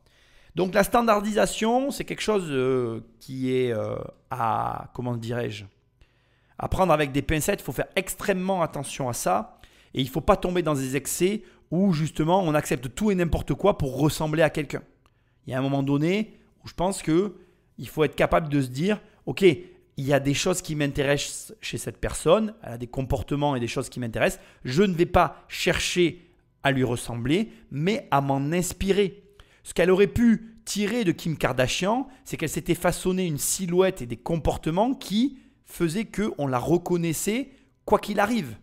Donc, indépendamment de vouloir lui ressembler, elle aurait pu vouloir lui ressembler au travers des comportements et non copier bêtement un physique. Ok ? Donc ça, c'est pour le standard. Sois très vigilant à ça. C'est vraiment une erreur grossière, mais on en est tous victimes. Je ne veux pas que tu crois que je passe à l'as moi aussi. À un moment donné, quand on n'arrive pas à trouver sa voie, on copie et on essaye de… Voilà, mais quand il y a copier et copier, ne copie pas bêtement. Prends ce qui te plaît et adapte-le à toi. C'est la meilleure manière de copier. C'est comme ça que tu vas créer quelque chose de nouveau, d'original et qui va t'éviter des fois de faire des erreurs grossières. Le deuxième point est le plus dramatique en fait. Et je n'avais pas notion de tout ça avant de voir cette émission. Bien, c'est l'importance que tu accordes finalement aux haters, aux messages que tu reçois tous les jours, l'importance que tu donnes aux remarques que vont te faire les gens. Alors j'ai la chance ou la malchance d'avoir une mère qui est relativement incisive avec moi. Je ne vais pas te mentir, c'est pas facile tous les jours, mais j'arrive à gérer assez facilement dans mon cas les mauvais commentaires que je reçois. J'ai un compte TikTok qui est assez, qui a une petite taille modeste, on va dire ça comme ça, et où je reçois des insultes. Et je peux t'assurer que c'est pas, voilà, ça fait toujours quelque chose. Mais ce que j'essaie de te dire, c'est que, ben oui, quand tu t'exposes aussi à tout ça. Mais c'est à toi, à un moment donné, de comprendre 2 éléments très contre-intuitifs. Premièrement, tes meilleurs amis sur les réseaux sociaux, ce sont les haters, justement. Et deuxièmement, toutes ces personnes qui ont des comportements extrêmement violents envers toi ne les auront jamais face à toi. Et en plus de ne pas les avoir face à toi, il faut savoir que même s'ils tenaient des propos on va dire incriminateur face à ta personne, eh bien, ils n'iraient jamais aussi loin que derrière leur écran, derrière cette espèce d'anonymat qui semble les protéger et qui leur donne l'impression de pouvoir parfois aller au-delà de ce qu'ils iraient dans la réalité. Au final, ce que j'essaie de te dire, c'est quoi? C'est que donc, premièrement, il ne faut pas les considérer et s'en détacher le plus vite possible parce que bon, la méchanceté gratuite, ça existe, mais c'est pas grave. Puisque ces gens-là, en fait, de toute façon, ils ne feront jamais rien dans leur vie. Enfin, il faut pas mal le prendre, mais c'est peut-être un peu péjoratif ce que je viens de dire. Mais ce que je veux dire, c'est que la plupart des gens qui critiquent n'agissent pas. Ils passent tellement de temps à critiquer et comme ils sont dans un mode opératoire de critique, toutes ces critiques qu'ils formulent en permanence, ça les sclérose, ça les empêche de passer à l'action et du coup, ce sont des commentateurs et pas des acteurs. Et donc du coup, accepte-le, c'est comme ça. Les acteurs se font critiquer. C'est normal, ça fait partie du lot de ceux qui agissent. Si tu décides d'agir, tu seras critiqué. Accepte-le, c'est comme ça, c'est tout, c'est la règle. Deuxièmement, tes haters sont tes meilleurs amis sur les réseaux. Pourquoi? Parce que les haters, si jamais tu leur réponds, ils vont te répondre, ils vont s'énerver, ils vont taper, passer. En fait, tellement qu'ils sont énervés, ils vont couper le son, ils vont passer du temps sur la vidéo, mais du coup, ils vont faire remonter le reach de ta vidéo et l'algorithme. Et donc, du coup, plus tu vas faire de vidéos pour tes haters, plus ils vont réagir, plus ils vont t'aider à être visible. Et au bout d'un moment, en fait, cette visibilité accrue, elle va plus te servir que de desservir parce que les haters, c'est qu'un petit pourcentage d'un nombre incalculable de gens qui vont s'abonner à toi. Et ça, il y a beaucoup de gens qui ne le savent pas. Mais en fait, les haters sont tes meilleurs amis. Donc, je te conseille vraiment d'avoir beaucoup de haters. Plus tu as de haters, plus ça veut dire que tu es populaire. Et plus tu es populaire, plus tu agrandis ton audience. Et ça, voilà, c'est comme ça. Et c'est pour ça qu'on te dit souvent qu'un bon influenceur, il est clivant parce que le clivage va créer finalement cette tension qui va amener des gens à toi et qui vont dire « je le déteste, je ne peux pas le blairer ». Mais paradoxalement, plus les gens vont te détester, plus ils vont vouloir venir te revoir parce qu'ils vont vouloir te voir te planter en fait. Et quand ils vont voir que tu es toujours là, machin, au bout d'un moment, ils vont finir par se poser des questions en remettant en cause leur propre raisonnement. Ah, c'est pas cool ce que je suis en train de te dire, parce que là, je suis en train de te dévoiler un truc, mais vraiment de ouf, quoi. Mais en vérité, c'est comme ça que ça marche. Donc, c'est triste de voir une fille qui, premièrement, ne le sait pas, et qui, deuxièmement, ne l'a pas compris, et qui, à cause de ça, s'est mis en danger. Et tu vas voir que la position dans laquelle elle s'est mise, elle est d'autant plus dramatique que ça a percuté de plein fouet ses revenus. Et je pense que tu n'as pas notion à quel point la vie de ces influenceurs financières, la vie financière de ces influenceurs, elle est fragile. Même eux, je pense qu'ils n'en ont pas conscience. C'est d'ailleurs pour ça qu'ils font n'importe quoi la plupart avec leur argent. Ils ont tous des grosses bagnoles, ils ont tous des baraques de ouf à Dubaï, mais il n'y en a aucun réellement, à mon avis, qui se préserve de tout ça.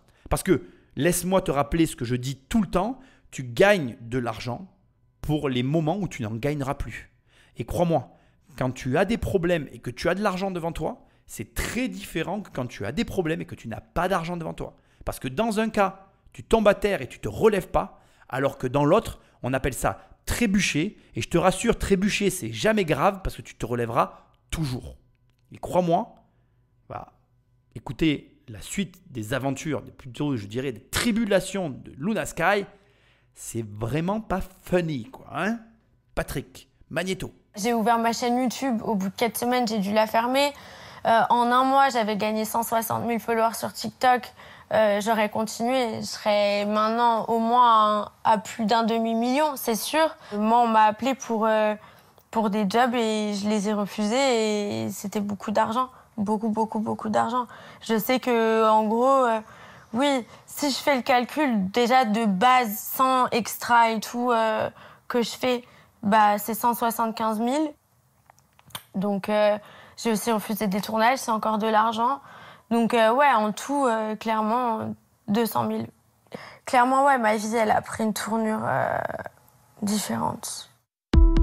200 000 € de manque à gagner en 7 mois d'arrêt de travail.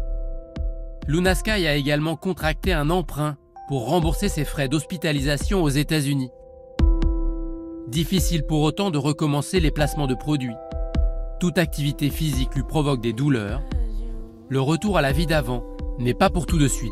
Bon, avant de faire pleurer les chaumières, parce que c'est vrai quand même que c'est triste, hein, on peut avoir la vie qu'on veut, voilà, c'est quand même triste pour elle. Je veux quand même que tu saches que depuis, elle a repris son activité, qu'elle est tirée d'affaire, que j'ai quand même fait des recherches. Ton humble serviteur a trouvé son compte Instagram où elle affiche aujourd'hui 419 000 followers. Elle a réouvert sa chaîne TikTok qui est toujours, malheureusement pour elle, à 163 000 followers. Le truc que tu dois savoir, c'est que sur un niveau comme ça de followers, eh bien, elle peut quand même faire des placements de produits, d'accord? Donc, du coup, en soi, je vais dire que ce n'est pas catastrophique. Sa chaîne YouTube est elle aussi à nouveau en activité. Sa dernière vidéo remonte au moment où j'enregistre cette émission à 4 mois en arrière. Elle a 7800 abonnés. Donc, Luna Sky est à nouveau sur les rails pour aller to the moon. Bref. C'était de l'humour parce que Luna Sky, ciel, lune, tu vois. Bon, bref, tu m'as compris. Donc voilà, je veux que tu saches qu'en attendant, elle a repris son activité. Certes, je comprends très bien que ça ne va pas être facile. J'ai trouvé quelques articles où elle explique qu'elle a choisi de partager son nouveau quotidien avec ses cicatrices, etc. Et d'ailleurs, sur son compte Instagram, il y a des photos d'elle avec ses cicatrices, etc. Et donc, tu vois, en tout cas dans ce qu'elle est en train d'expliquer, l'argent qu'elle perd parce que physiquement, elle est atteinte et qu'elle ne peut plus travailler. Elle perd 175 000 € pour 7 mois de travail. Donc là, ça fait 7 mois qu'elle a arrêté. Elle estime sa perte à 175 000 € sans les extras. Moi, ce que j'ai fait, c'est que je suis parti de cette base sur 12 mois. Ça revient à un revenu annuel de 342 000 € sur la base de 175 000 € sur 7 mois. D'accord? Ça te montre que, donc, premièrement, quand tu n'as absolument rien prévu, parce que je veux dire, cet argent, elle l'a gagné. Et quand on entend la voix off qui dit qu'elle a dû faire un emprunt pour payer ses soins aux États-Unis, ça je le comprends très bien. Hein. La santé, ça coûte extrêmement cher. Donc il n'y a pas de problème sur le fond parce qu'aux États-Unis, c'est comme ça. Mais quand elle a dû payer un emprunt pour faire ses soins aux États-Unis, ça veut dire qu'il y a quelques années en arrière, ça fait au moins 1 an ou 2, qu'elle gagnait au moins 175 000 € par an. Quand tu gagnes 175 000 € par an et que tu dois en parallèle faire un emprunt pour tes soins, soit eh bien, on va dire que tes soins ont coûté plus de 300 000 € et du coup tu ne les avais pas, soit ça veut dire que tu as eu 300 000 € dans les mains, que tes soins ont coûté beaucoup moins, mais que comme tu as dépensé tout l'argent, tu n'as pas les fonds pour faire face. J'opterai plus pour la deuxième option, bien évidemment. Mais ça reste que mon avis, je ne le sais pas. Le problème que j'ai avec tout ça, c'est que je ne veux pas parler en mal de Luna Sky, la pauvre, par rapport à ce qu'elle vient de nous raconter. Je comprends très bien qu'elle n'a pas été, sensibilisée à la finance et justement à j'investis mon argent pour éviter de me trouver dans la merde. D'ailleurs, si elle a envie qu'on en parle, ça serait avec grand plaisir que je discuterai avec elle de tout ça parce que c'est vraiment dommage et j'aimerais bien comprendre d'ailleurs comment en gagnant autant d'argent, on n'arrive pas à se dire à un moment donné, bon ben peut-être que je devrais en garder. Alors, quand je parle comme ça, je ne veux pas non plus que tu imagines que je prends ces gens-là pour des idiots. Je m'explique. Peut-être d'ailleurs que tous ces influenceurs gardent par exemple sur un compte 1 million d'euros. Quand tu gagnes autant d'argent, je ne serais pas surpris si je mettais mon nez dans les papiers de ces gens-là, que les mecs me disent « Bon, ben voilà, j'ai mis 1 million ici, il y a 1 million d'assurance vie là », qu'ils aient placé leur argent comme ça sur des comptes en se disant « Bon, ben voilà, je garde cet argent-là au cas où il m'arrive quelque chose ». Sauf que je te le dis comme je le pense, si tu réfléchis comme ça et si tu penses que agir de la sorte, c'est un bon comportement financier, laisse-moi te dire que tu as tout faux. Agir comme ça, non seulement c'est de la merde, mais en plus c'est le pire comportement financier que tu peux avoir pour ton argent. Là actuellement, on est en pleine inflation. Les mecs, s'ils ont 1 million d'euros sur un compte ou 1 million de dollars, j'en sais rien, peu importe, bien c'est leur argent qui se fait grignoter par l'inflation et pas le tien puisque tu n'en as pas. Donc si tu veux, c'est catastrophique parce que indépendamment de tout ce que je peux penser d'elle, je veux qu'on soit bien clair dans mes propos. Ce que je lui reproche, c'est de ne tout simplement pas avoir investi. Parce qu'elle peut avoir de l'argent de côté, ça j'en ai rien à foutre en fait. Tu peux très bien me dire, Nicolas, j'ai gagné 175 000 euros par an, j'ai vécu sur 25 000 euros tous les ans, conclusion, j'ai 300 000 euros sur un compte pour les 2 dernières années ou 600 000 euros sur un compte. Et tu pourrais te dire en écoutant ça, le mec ou la nana a bien géré, elle a mis quasiment 80% d'argent de côté, que non, je serais quand même pas content parce que avoir de l'argent de côté, c'est le pire comportement financier de cette planète. Si tu m'écoutes et que tu as de l'épargne ou quelque chose qui se rapproche à de l'épargne ou si tu as de l'argent sur un compte qui dort et qui ne sert à rien, ça veut dire que ton argent ne travaille pas pour toi. Ça veut dire que si ton argent ne travaille pas pour toi, tu n'as pas compris comment fonctionnait l'argent. Et ça veut dire que si tu n'as pas compris comment fonctionnait l'argent, non seulement tu es comme Luna Sky, tu es, tu es en danger, mais en plus d'être en danger, tu n'es pas en capacité de faire face aux différents aléas de la vie. Il vaut mieux investir, avoir des problèmes, investir et se tromper qu'avoir de l'argent de côté. Et je sais quel est le problème quand je dis ça. Tu vas me dire, ah oui, mais moi, je ne veux pas avoir de problème. Tu comprends. Alors, on va te dire, les locataires qui ne payent pas. Ou si je te dis d'investir en bourse, tu vas me dire, ah oui, mais si la société fait faillite. En fait, à chaque fois que je vais te parler d'un investissement, tu vas trouver un contre-argumentaire pour ne pas le faire. Sauf qu'à chaque fois que tu vas réagir et réfléchir comme ça, en réalité, tu t'appauvris. C'est pour ça que tu es pauvre, en fait. Si tu m'écoutes, que tu as de l'épargne, et que même si tu as un bon salaire, même un salaire à 175 000 euros par an, tu es pauvre en fait. Alors tu peux ne pas comprendre, hein, c'est pas grave, j'assume complètement. Mais c'est ce qui fait la différence entre les riches et les pauvres. C'est que les pauvres, ils ont une mentalité de pauvres. Ils restent dans leur position, campés sur leurs idées arrêtées et ils ne se mettent jamais en danger et ils ne se mettent jamais en position pour justement faire croître leur patrimoine. Oui, c'est risqué. Oui, c'est compliqué. Oui, d'avoir des locataires, ça te pose des problèmes. Oui, d'acheter de l'immobilier, ça pose des problèmes. Oui, d'acheter de la bourse, ça pose des problèmes. Oui, mais si tu fais comme Luna Sky, que ton métier dépend de ton physique, ce qui est le cas de énormément de gens sur cette planète, au moindre problème. Et encore, attends, là, dans le cas de Luna Sky, on pourrait même se dire, elle l'a quand même un peu voulu, puisque c'est elle qui a voulu se faire des injections. Elle ne l'aurait pas fait, ça ne lui serait jamais arrivé. Mais elle aurait pu avoir un accident. Et de la même manière, ça complique son métier. C'est pour ça que je te répète cette phrase que je te dis tout le temps. C'est quand tu gagnes de l'argent, c'est pour les périodes où tu n'en auras pas. Si tu comprends cette phrase, tu as tout compris dans cette émission. De la même manière, quand depuis 2 émissions, j'arrête pas de te répéter, les réseaux c'est un actif, les réseaux sociaux c'est quelque chose qu'aujourd'hui tu dois faire pour valoriser ton salaire, blablabla, c'est la même chose. C'est un investissement qui n'est pas un investissement en argent mais en temps, mais qui peut produire des résultats financiers. Tout ça, moi, je peux que te l'expliquer en fait. Tu le fais pas, ton problème, ta vie, ta problématique. Moi, je suis juste là pour t'aider à réfléchir et à comprendre. Maintenant, je vais quand même boucler la boucle parce qu'on a un peu survolé le problème avec Booba. Booba, tu le sais, j'ai fait une analyse sur lui, j'ai adoré le personnage et j'ai aucun problème avec lui. Au contraire, je voudrais quand même finir cette émission là-dessus. On arrive à la fin de la 2e partie, il y aura une 3e et dernière partie puisque ce reportage, à la fin, il y avait une interview de Magali Berda que je n'ai pas vue et que je vais analyser a cappella, je vais la découvrir avec toi. Mais je vais finir maintenant avec l'affaire Booba qui, je te le rappelle, en mai 2022, s'est attaqué frontalement à Magali Berda en faisant du cyberharcèlement et a fait exploser au grand jour toute cette affaire. Je voudrais finir en te disant ceci.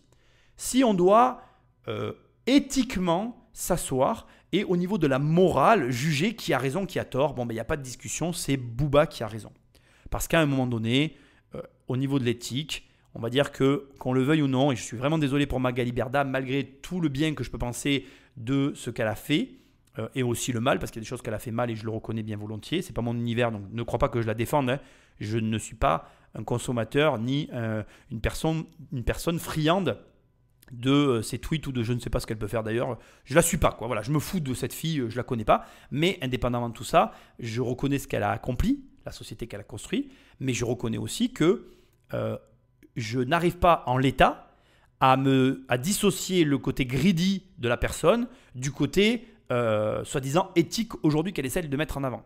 C'est-à-dire que pour moi, elle a agi pour l'argent et sans forcément être trop regardante sur effectivement les produits qu'on lui proposait et les partenariats qu'on lui proposait. Et d'ailleurs, je te l'ai déjà dit et je te le redis, nous-mêmes on a fait appel, alors c'est pas moi, ça serait long à t'expliquer, ce serait une longue histoire, mais j'ai eu affaire à ces services pour l'une de ces influenceuses. mais c'était pas direct, c'était pas moi directement, ça s'est fait au travers d'une personne que tu connais aussi sur les réseaux sociaux. Bref, je suis pas là pour parler de ça. Ce que j'essaye de te dire, c'est qu'il n'y a pas eu, pour moi, du côté de Shona Event ou même de WeEvent, un élément qui m'a convaincu d'un comportement sain de leur part. Voilà. Ça, je voulais quand même le dire. Je pense que Booba a raison quand il dit que, par exemple, pour les comptes CPF, c'est du vol manifeste. Mais comme moi je le répète depuis très longtemps, de toute façon, l'État se fait voler à plein de niveaux depuis des années et ça semble gêner personne. Donc, pour le coup, il ne faut pas non plus occulter le fait que Booba se positionne ici en chevalier blanc et en protecteur de la veuve et de l'orphelin, mais que lui-même fait du placement de produits dans ses clips. Mais comme il est à la fois producteur, à la fois produit, qu'il porte toutes les casquettes, c'est vrai que il attire une sympathie que Magali Berda, de par son statut de finalement, j'allais dire un mot un peu vulgaire, donc on va dire de par son agence de, ceux qui auront compris vont rigoler avec moi, de par son agence de gestion d'influenceurs, n'arrive pas à générer.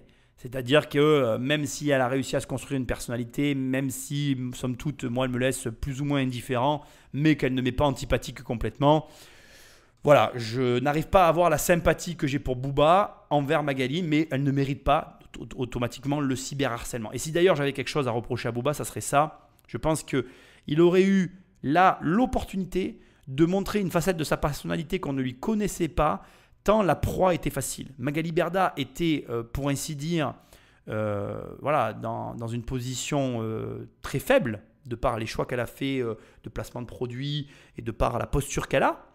Et je pense que Booba aurait pu l'attaquer sous un angle beaucoup plus, comment je dirais, beaucoup plus avantageux, qui le met beaucoup plus en valeur, où là, il a continué au travers de sa culture du clash et de ses process un petit peu infantiles et puérils, ce qui lui enlève légèrement aussi le côté justicier qu'il aurait pu avoir pleinement s'il avait eu un comportement plus en cohérence avec l'âge qu'il a, la personnalité qu'il est, etc. etc. Mais je ne peux pas lui reprocher parce qu'à un moment donné, voilà, je comprends la démarche et je la trouve quand même saine, plus saine en tout cas que certains arguments qu'on a pu voir de Magali Berda dans l'émission que je t'invite encore à regarder. Enfin, je suis obligé de conclure là-dessus parce qu'on est là à donner nos avis, même moi y compris, sur Magali Berda, Booba, WeEvent, blablabla. Mais les gars, on est les premiers fautifs de tout ça, quoi. Je veux dire, il y a un moment donné, alors moi, je suis abonné à aucun d'entre eux, mais quand je scrolle sur le compte de mon petit cousin et que je vois qu'il est abonné à tous ces influenceurs de télé-réalité, quand je scrolle sur le compte des membres de ma famille et que je vois que même des adultes d'âge très avancé sont abonnés, je veux dire, à un moment donné, c'est un peu facile d'accuser les uns et les autres et de se jeter la patate chaude quand c'est nous-mêmes qui sommes les premiers impliqués dans le statut que ces personnes ont réussi à obtenir. Je veux dire qu'à un moment donné, si tous ces gens te saoulent, parce qu'en plus, franchement, je ne comprends pas ce que vous regardez à regarder ces mecs-là, c'est des panneaux publicitaires. Moi, les rares fois où justement, au travers des téléphones d'amis et de personnes autour de moi, j'arrive à regarder ces comptes-là, je ne comprends même pas ce que les gens regardent, parce que franchement, les mecs, comment dire, ils regardent des panneaux publicitaires de personnes qui n'arrêtent pas de montrer des placements de produits et ben voilà, tu te tapes de la pub toute la journée, quoi. Je vois pas ce qu'il y a d'intéressant, à part bader sur une vie que tu n'auras jamais, parce que justement tu publies rien, je ne comprends pas. Donc j'aimerais qu'à un moment donné, à partir de ce deuxième épisode, tu te désabonnes à minima de tous ces mecs-là et commence à suivre des gens qui t'intéressent vraiment, qui t'apportent des choses qui te permettent de changer ta vie, au lieu de suivre des mecs qui servent à rien, quoi. Qui sont des panneaux publicitaires et dont je suis sûr, à force de te répéter, d'acheter un truc, tu finis par l'acheter, même pas parce que tu le veux, mais parce qu'on te l'a répété à longueur de journée, mais parce que tu t'es toi-même abonné à ces mecs que tu regardes sans peut-être même plus savoir pourquoi tu les regardes. Moi, j'arrive pas à comprendre le truc. Vraiment, je t'assure que les rares fois où j'ai regardé, c'est pour certaines vidéos que tu trouveras sur ma chaîne, pour justement dénoncer moi-même tout ce qui est, comment on appelle, pronostic de jeu. Tant je trouve ça catastrophique encore aujourd'hui. En 2022, 23 ou 21, j'en sais rien, quand tu écoutes cette émission, on n'en a rien à foutre. Tu crois encore que tu vas gagner de l'argent sur des pronostics de jeux sportifs, de paris sportifs. Non mais sérieux. Je veux dire, mais va lire des livres. Hein. Si tu crois aux pronostics sportifs, va lire des bouquins, bordel. Soit tu es un idiot, soit tu n'as rien compris au game. Donc bref. Moi, je pense qu'à un moment donné, c'est bien gentil d'accuser Magali Berda qu'elle est la méchante, la grosse méchante. Ouh là là. moi je trouve que sa responsabilité, elle est que moyennement engagée. Il y a quand même un marché qui est pris d'assaut par des consommateurs, toi et tous ceux qui regardaient ces gens-là. Donc à un moment donné, prends tes responsabilités et ouvre les yeux, bordel. Voilà. L'émission s'arrête ici. Il y aura une troisième et dernière partie sur l'interview de Magali Berda avec notre présentateur vedette que je ne connais pas. Et puis, like, partage, va sur immobiliercompagnie.com si tu veux t'éduquer, si tu n'as pas envie de balancer ton argent par les fenêtres et que tu as envie d'apprendre comment gagner 1 million d'euros de patrimoine immobilier à crédit ou 10 millions d'euros. Bon, là, c'est plus difficile, on ne va pas se mentir. Il y a des formations qui te permettent de le faire sur mon site immobiliercompagnie.com. Sinon, si c'est trop cher, parce que tu peux me le dire, mais tu vas sur mon site toujours, il y a les livres. Les livres, c'est pas cher. Ah oui, il faut faire un effort, il faut lire. C'est sûr que, on va pas se mentir, si tu écoutes cette émission et que tu suis la clique de Magali Berda, Shona Event et We Event, je suis pas certain que tu lises des livres. Mais si tu as un peu envie de changement et de gagner du pognon pour avoir une vie un peu différente, allez hop, va chercher un bouquin, ça te changera un peu les idées.